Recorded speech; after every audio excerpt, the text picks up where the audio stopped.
Motion one solution में है।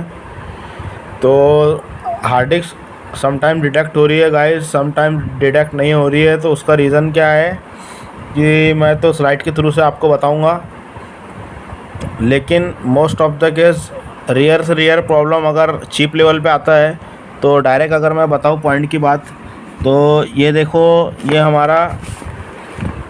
हमारा हार्ड डिस्क का कनेक्टर है, ठीक है। हार्ड डिस्क का कनेक्टर है, इसके अंदर में मैं आपको आगे में स्लाइड देता हूँ, स्लाइड से आपको बेहतर समझ में आएगा कि इसके अंदर में क्या होता है। ये जो कनेक्टर दिख रहा है आपको, इसके अंदर में ये 147 यानी 147 ये इसका जो पिन रहेगा ग्राउंड रहेगा। और उसके अलावा मैं आपको एक स्लाइड बताऊंगा तो स्लाइड में आपको समझ में आ जाएगा।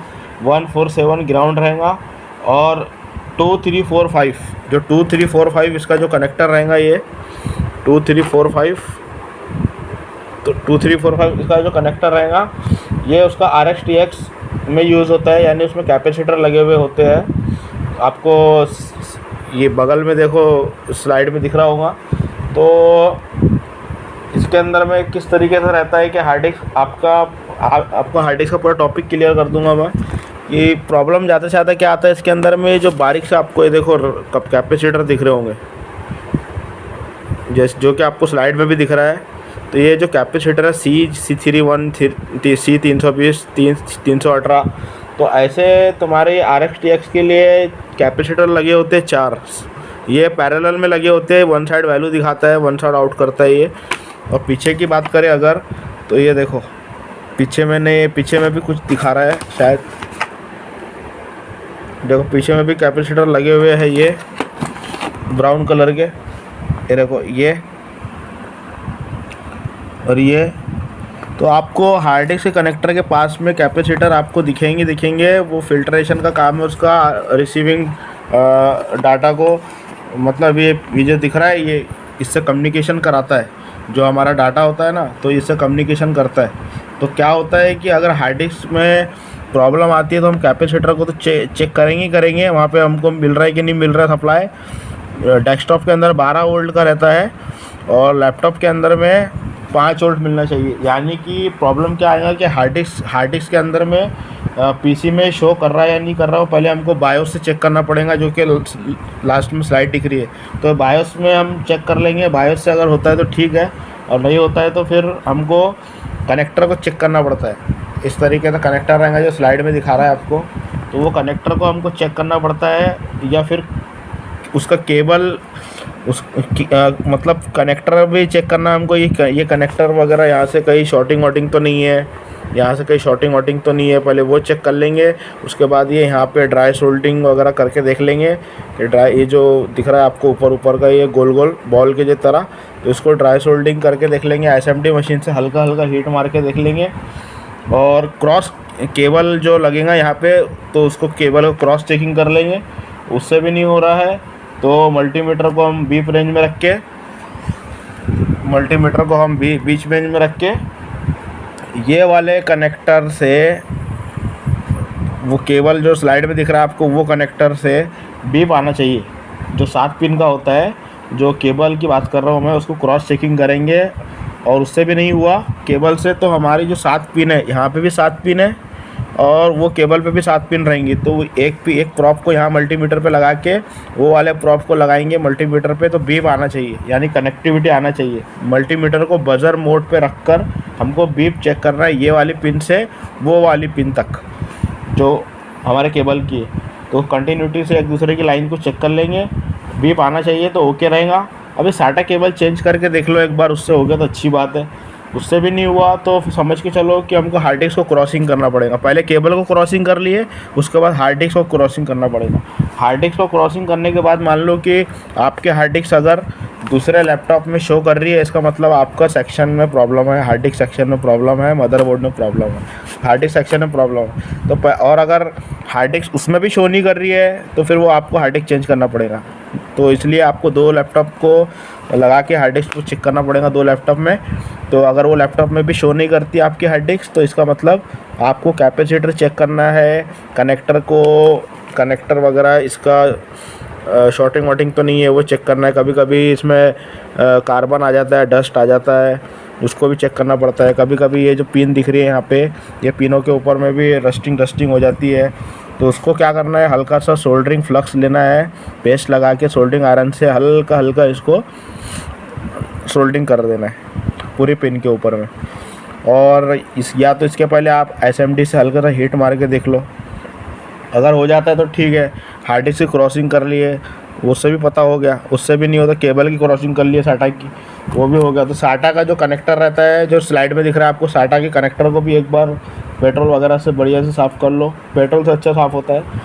और फिर भी अगर नहीं हो रहा है तो आपका ये PCH में प्रॉब्लम आ सकता है। इसको हीट मार के देखना, अगर शो करता है बोर्ड में तो अच्छी बात है, नहीं तो फिर आपको ये हार्ड डिस्क का इसका कम्युनिकेशन है तो आपको वो देखना पड़ेगा। इसका जो 15 पिन होता है ना, 15 पिन, ये डाटा कनेक्टर का होता है। यहाँ पे 3.3 वोल्ट मिलना चाहिए हमारे को, ठीक है। 15 पिन का डाटा का कनेक्टर होता है, 3.3 वोल्ट मिलना चाहिए, 5 वोल्ट मिलना चाहिए। 3 वोल्ट और 5 वोल्ट की सप्लाई यहाँ पर हमको चेक करना है, और सप्लाई तो चेक करना ही करना है। इसके अलावा अगर डेस्कटॉप के अंदर में है तो 12 वोल्ट भी समथिंग मिल जाता है उसके अंदर में, ठीक है। और पिन नंबर, मतलब डेस्कटॉप के अंदर की पिन तो आपको ऐसे इसी तरह चेक करना है। अगर उससे भी काम नहीं बन रहा है तो फिर हमारा ये जो है, ये साउथ ब्रिज है, उसमें PCH भी आता है।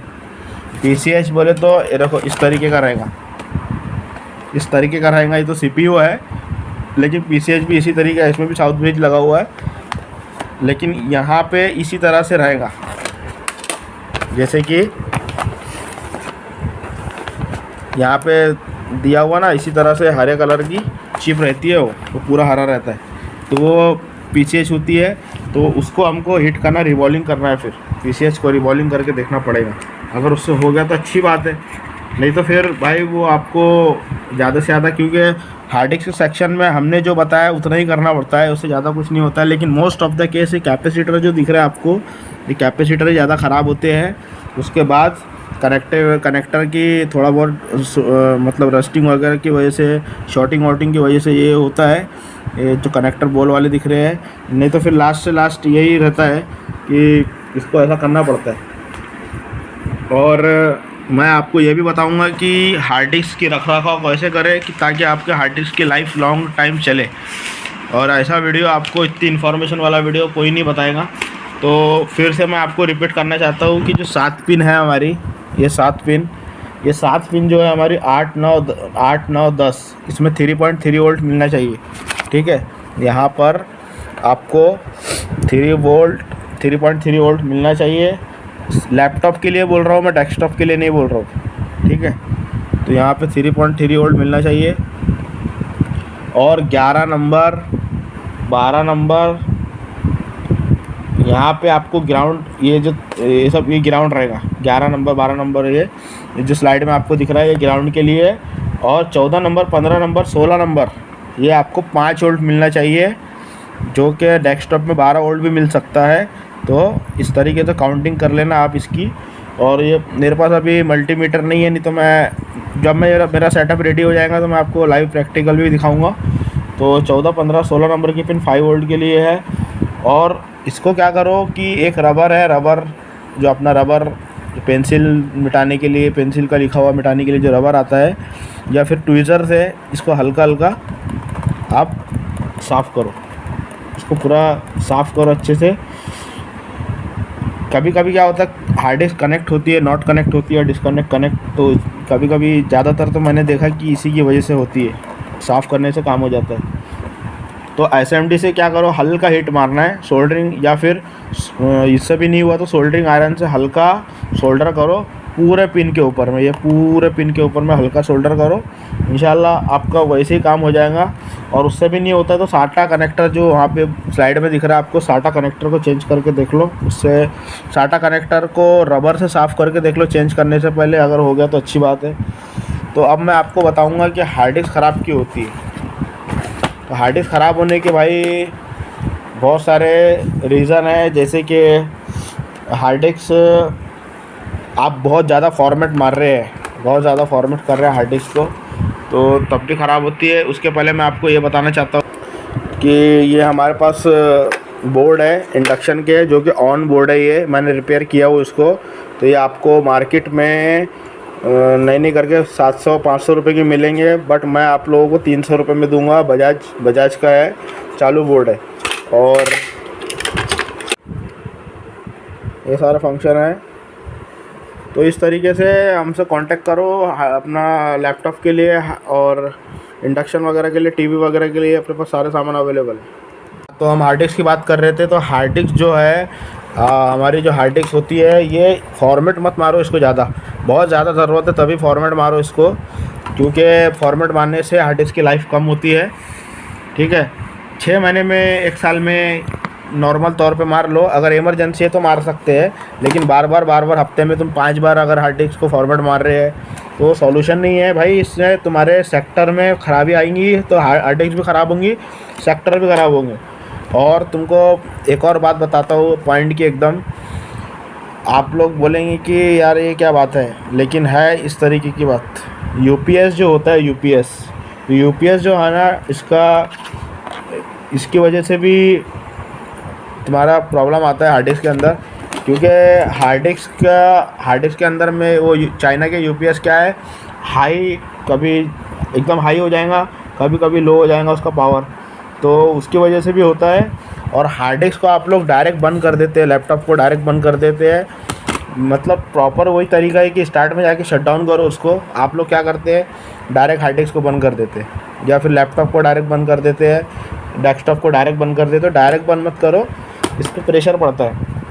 और कभी भी सीपीयू का फ़ैन वगैरह देख लो, कभी कभी ये जो आपका फ़ैन है, ये फ़ैन के अंदर में बहुत डस्ट आ जाता है। डस्ट आने की वजह से क्या होता है, ये हीटिंग बहुत करता है। तो हीटिंग होने की वजह से बाकी भी कंपोनेंट हीट होते हैं, पर हार्ड डिस्क ज़्यादा हीट होती है। तो हार्ड डिस्क ज़्यादा हीट होने की वजह से, वो फ़ैन वगैरह ओके नहीं रहने की वजह से भी हार्ड डिस्क हमारी ख़राब होने का एक कारण है।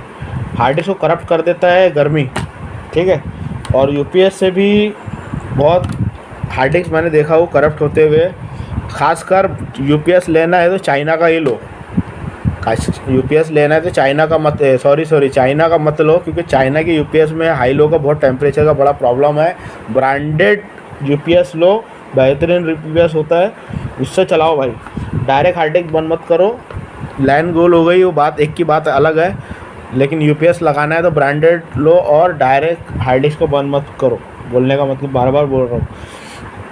और कभी कभी वायरस के अटैक से भी हो जाता है। वायरस क्या करता है, सेक्टर ख़राब करता है हार्ड डिस्क का, और हार्ड डिस्क को भी ख़राब करता है। तो ब्रांडेड एंटीवायरस लीजिए आप। और अब वो नाम तो नहीं बता पाऊँगा मैं, क्योंकि मार्केटिंग वाला मामला है।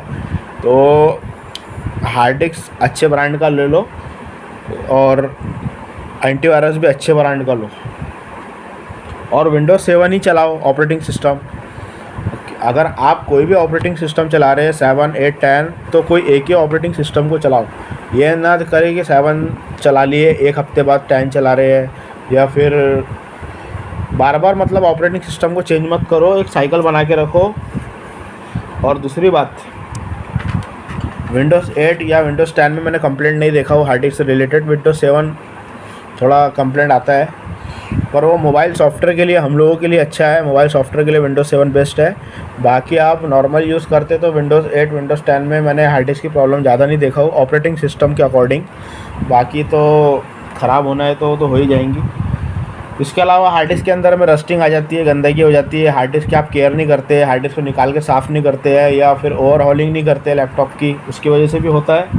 और इसके अलावा एंटीवायरस अगर आप अच्छा वाला डाल भी दिए तो उसमें भी अपडेटिंग का होना ज़रूरी है। अगर अपडेट नहीं करेंगे आप, तब भी ये प्रॉब्लम आपको देखने को मिल सकता है। और बार बार यही बोलूँगा कि हार्ड डिस्क को बंद करने के लिए प्रॉपर सिस्टम से बंद कीजिए, डायरेक्ट उसको बंद मत कीजिए। और एक और बात मैं बोलना चाहूँगा कि जो रिकवरी सॉफ्टवेयर होता है उसका यूज़ मत करो। रिकवरी सॉफ्टवेयर यूज़ करने से क्या होता है कि हार्ड डिस्क में प्रेशर पड़ता है डीप।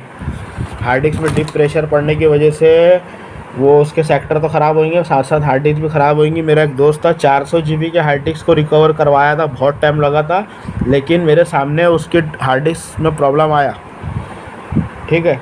तो इसी तरीके से जानकारी आज के लिए काफ़ी है। मैंने बताया आपको कि हार्ड डिस्क को कनेक्ट डिस्कनेक्ट या हार्ड डिस्क डिटेक्ट नहीं हो रहा है तो कैसा स्टेप्स लेना, इसके अलावा हार्ड डिस्क की केयर कैसी करना, और उसको हार्ड डिस्क का आपको सॉल्यूशन दिया हूँ। इसके अलावा मैं आपको प्रैक्टिकली वीडियो भी लाऊंगा, कैसे वोल्टेज चेक करते हैं और कैसा हम ट्रेसिंग करते हैं, हार्ड डिस्क का सेक्शन क्या होता है वो भी बताऊंगा आपको मैं, लेकिन नेक्स्ट वीडियो में, क्योंकि ये वीडियो ज़्यादा लंबा हो गया। मैं फिर बाद में लेकर आऊँगा इंडक्शन का वीडियो, एलईडी टीवी का वीडियो और लैपटॉप का वीडियो। तो हार्ड डिस्क डिटेक्ट नहीं होने के और भी बहुत सारे कारण हैं जो कि मैं आपको जुड़े रहिए, अपडेट मिलेगा आपको। ठीक है, आज के लिए इतना ही है, फिर धन्यवाद।